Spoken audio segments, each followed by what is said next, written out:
Is Blake Lively really your wife? Yes. Truthful. Is it an arrangementship? Well, there's a 25-year contract, sure.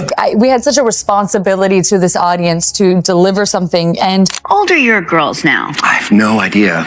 so it's a bit of a tough adjustment in our house, but it's good. I mean, I have two other daughters, so my oldest is very into the baby, but my middle child, not so much. What if Hollywood's most glamorous couple were caught in a legal firestorm that could shatter careers and marriages alike? I think people tell themselves stories, and this sort of comes back to your worldview that you just mentioned about. Welcome to the tangled web behind It Ends With Us.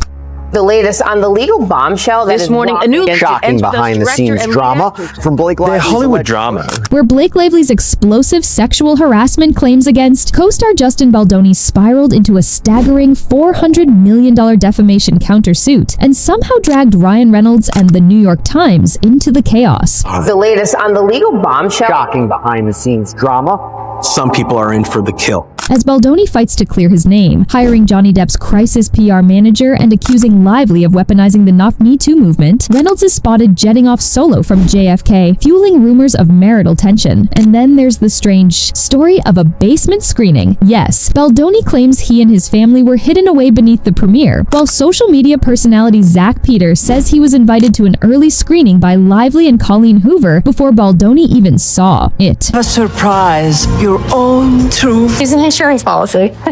Just I won't tell you both. I'm not gonna throw you off a cliff, baby. And not getting poisoned.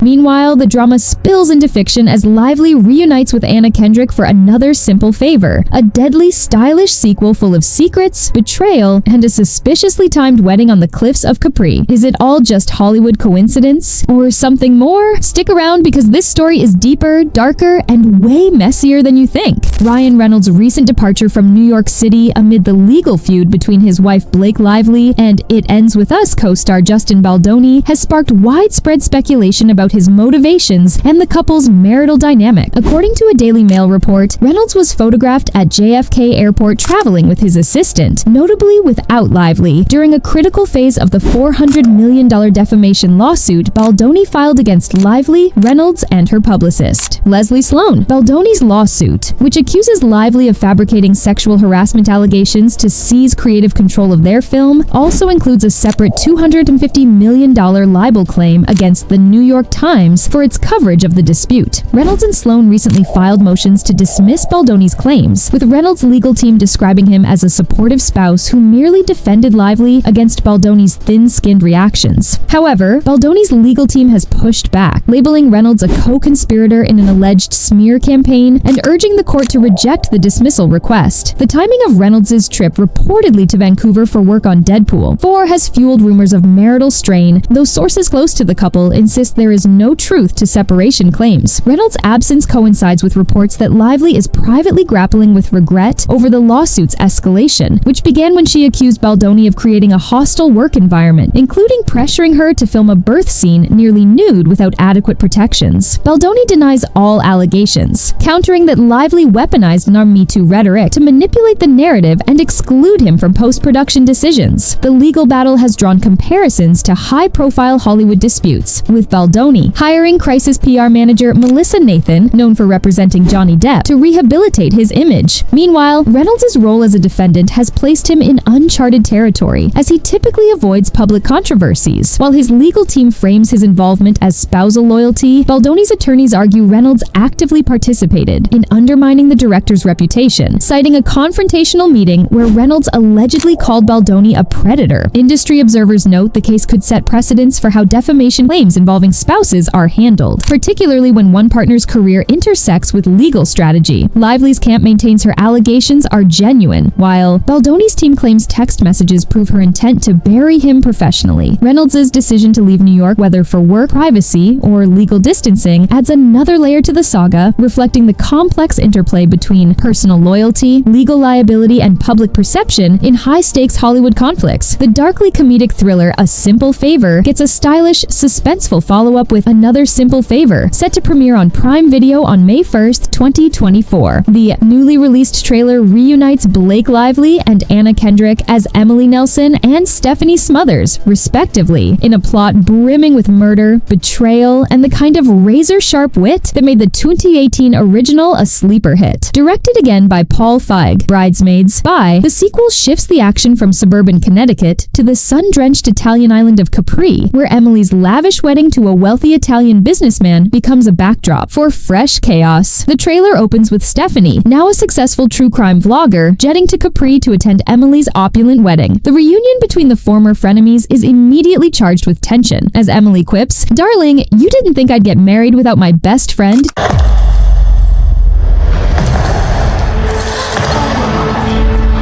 Emily, how are you here? I'm getting married.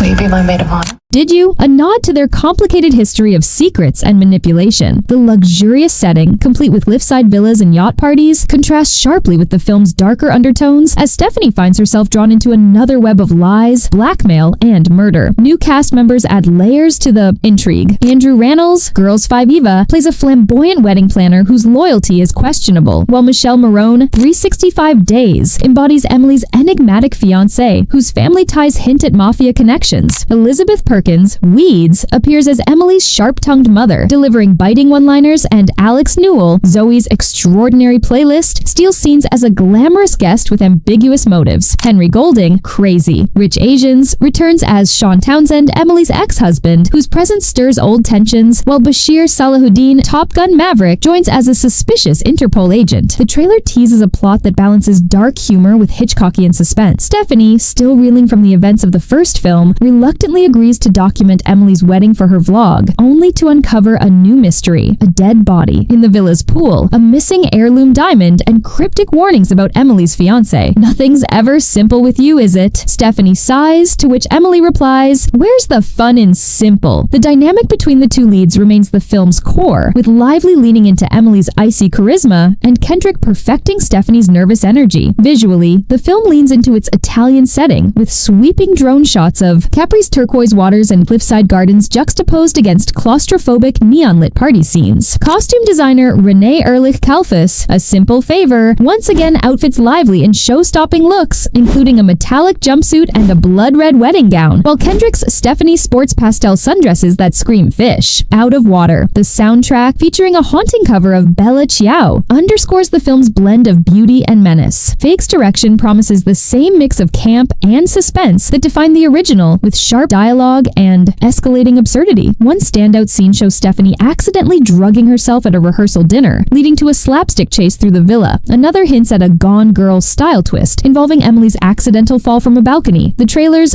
final moments reveal that Emily's wedding might be a cover for a high-stakes heist, with Stephanie forced to choose between loyalty and self-preservation. Screenwriter Jessica Sharzer, A Simple Favor, American Horror Story, returns, collaborating with Leda Kalogridis, Altered Carbon, to expand the story's scope. Early reviews from its SXSW premiere praise the sequel's self-awareness, with Emily breaking the fourth wall to mock true crime tropes. However, the film also delves deeper into themes of female ambition and complicity as Stephanie grapples with her role in glorifying Emily's chaos for clout. For fans of the original, the trailer offers plenty of callbacks, including Stephanie's signature martini-making tutorials and Emily's penchant for monologuing about power dynamics. Yet, the sequel aims to up the ante with higher stakes and more elaborate set pieces. The chemistry between Lively and Kendrick remains electric, their banter oscillating between affectionate and venomous. On the other side, Blake Lively allegedly spent months meticulously preparing her sexual harassment and retaliation lawsuit against It Ends With Us co-star Justin Baldoni, according to legal filings and leaked communications that reveal a behind-the-scenes battle over creative control and reputation management. The actress, who accused Baldoni of creating a hostile work environment on the 2024 film set, documented what she described as a pattern of misconduct, including claims that Baldoni showed her explicit images, discussed his pornography addiction, and made inappropriate remarks about her weight and late father. Lively's legal team reportedly compiled thousands of pages of evidence, including text messages between Baldoni's representatives discussing plans to silence her and protect his public image as a self-proclaimed feminist ally, which she argued exposed a coordinated effort to undermine her credibility. Central to the dispute was a pivotal meeting where Lively, accompanied by her husband Ryan Reynolds as her representative, negotiated specific conditions for continuing work on the film, including demands for an intimacy coordinator and restrictions on added sex scenes terms the studio initially approved, but which Baldoni allegedly circumvented. Lively's lawsuit, filed in December 2024, claims Baldoni retaliated by orchestrating a smear campaign, including leaked narratives to media outlets branding her as difficult, while Baldoni's $400 million countersuit in January 2025 accused Lively and Reynolds of running a calculated smear campaign using doctored evidence to frame him as a predator. The countersuit cited an alleged threat by Reynolds to Baldoni's agent, warning him to drop Baldoni as a client or face professional consequences, alongside claims that Lively sought to seize creative control of the film by manipulating its narrative and marketing. The legal feud expanded when Baldoni separately sued the New York Times for libel, alleging the publication used manipulated text messages to falsely portray him as abusive, though Lively's team maintained the messages were authentic and demonstrated Baldoni's attempts to intimidate her. Sony Pictures, which produced the film, reportedly backed Lively's initial demands, but faced pressure as Baldoni's team allegedly sabotaged promotional efforts, including social media campaigns and press interviews. Baldoni claimed the allegations cost him professional opportunities, including lost directing roles and endorsements, while Lively argued the backlash harmed her mental health and business ventures, including her lifestyle brand. The case has become a flashpoint in Hollywood's ongoing reckoning with power dynamics, with both sides accusing the other of weaponizing the Me Too-era narratives for Lively as a victim of systemic harassment and Baldoni as a target of defamatory cancel culture. As the lawsuits proceed, the dispute underscores the complexities of accountability in an industry where personal and professional reputations are inextricably linked and where legal battles often play out alongside court of public opinion warfare. She knew there would be backlash, but she can't go through life knowing she didn't stand up to something she believed was wrong, a source said, emphasizing Lively's resolve to prioritize accountability over public perception. The legal feud escalated when Baldoni countersued Lively, her husband Ryan Reynolds, and publicist Leslie Sloan, accusing them of a calculated smear campaign to seize creative control of the film and tarnish his reputation. Lively's legal team has since moved to dismiss Baldoni's defamation claims under California's AB 933, a law protecting individuals who report sexual misconduct from retaliatory lawsuit. Her attorneys argue Baldoni's suit is a profound abuse of the legal process designed to silence victims with potential consequences, including court-ordered payment of Lively's legal fees if dismissed. Lively alleges Baldoni retaliated against her on set demands, such as banning explicit content and hiring an intimacy coordinator by orchestrating a social media campaign branding her difficult, while Baldoni claims her actions contributed to the film's underperformance. The case has drawn comparisons to high-profile Hollywood disputes, with Baldoni enlisting Johnny Depp's crisis PR manager, Melissa Nathan, to manage fallout. Despite mediation efforts, neither party has shown willingness to settle, setting the stage for a March 2026 trial. As the battle unfolds, Lively remains focused on protecting her family and career, with insiders noting her children's well-being is a priority. The lawsuit underscores broader industry debates about power dynamics, retaliation, and the weaponization of Me Too narrates a conflict. Lively appears determined to see through, regardless of personal toll. Blake Lively's legal team has accused Justin Baldoni of employing a scorched earth litigation strategy in response to her sexual harassment allegations, arguing that Baldoni's $400 million countersuit is a transparent attempt to silence her and deter other victims from coming forward. According to court documents, Lively's lawyers claim Baldoni's legal team has engaged in aggressive tactics, including leaking confidential information to the media and attempting to intimidate witnesses. They assert that Baldoni's actions are designed to punish Lively for speaking out and to damage her reputation. Lively alleges Baldoni created a hostile work environment on the set of It Ends With Us, making inappropriate comments and pressuring her to film unscripted intimate scenes. After she raised concerns, Lively claims Baldoni retaliated by orchestrating a smear campaign aimed at discrediting her. Baldoni, in turn, has accused Lively and her husband, Ryan Reynolds, of defamation and civil extortion, alleging they fabricated the harassment claims to seize creative control of the film and undermine his career. The legal battle has become increasingly acrimonious, with both sides trading accusations of bad faith and manipulation. Lively's team has sought to dismiss Baldoni's countersuit under California's anti-SLAPP law, arguing that his claims are meritless and intended to chill her First Amendment rights. They have also accused Baldoni of abusing the discovery process, seeking irrelevant information, and engaging in tactics designed to harass and intimidate Lively and her associates. As the case progresses, it highlights the challenges faced by individuals who speak out against powerful figures in Hollywood. Lively's lawyers argue that Baldoni's actions represent a broader pattern of retaliation against women who challenge the status quo, and that his scorched earth approach is intended to send a message to others who might consider coming forward. The case underscores the importance of protecting victims from intimidation and ensuring that they can pursue justice without fear of reprisal. Social media personality Zack Peter revealed he received an invitation in 2024 to an advanced screening of It Ends With Us with Blake Lively and Colleen Hoover, stating he could have seen the movie before Justin Baldoni. His comment references Baldoni's lawsuit against Lively, where Baldoni claimed he and his family were ushered into a basement during the movie's premiere. Baldoni sued Lively for alleged sexual harassment and defamation, claiming she attempted to take control of the movie. He also sued Ryan Reynolds and Lively for $400 million and the New York Times for libel. Baldoni presented the court with pictures showing him, his wife Emily, and friends and family in a room resembling a basement, with popcorn, water, and soda, alleging they were confined to avoid interaction with Lively or her guests. Reynolds filed a motion to dismiss Baldoni's lawsuit, stating Baldoni can't sue over hurt feelings, followed by Lively also filing a motion to dismiss. The trial is set for March 9th, 2026. As this high-stakes Hollywood saga continues to unfold, one thing is clear: the line between personal and professional is blurrier than ever. From Blake Lively's legal battle with Justin Baldoni to Ryan Reynolds' unexpected distance, every move, every lawsuit, and every headline only adds to the intrigue. Whether it's the explosive courtroom drama, the behind-the-scenes manipulation, or the mysterious basement screening, the stakes couldn't be higher for everyone involved. And as Another Simple Favor promises to deliver even more chaos and betrayal on screen, we can't help but wonder, will the truth behind all these tangled lies ever come to light? Or will it be swallowed up in the same whirlwind of power, ambition, and scandal that defines Hollywood?